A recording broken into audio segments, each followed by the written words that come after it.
In this tutorial, I'm going to show you how to move items to another board in monday.com.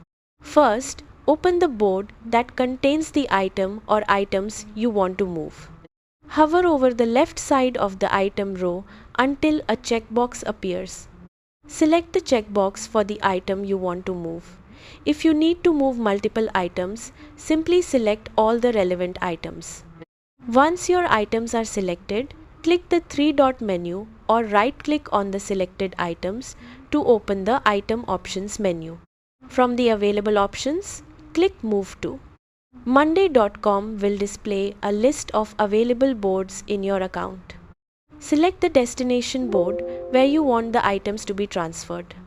Next, review the column mapping settings. This step ensures that information such as status, dates, owners, and other data is transferred to the correct columns on the destination board. If necessary, manually match columns between the source board and the destination board. After confirming the mapping, click Move Items to start the transfer. Wait a few moments while monday.com processes the move. Once the transfer is complete, the selected items will appear on the destination board with their associated data. That's it. You've successfully moved items to another board in monday.com. Thanks for watching.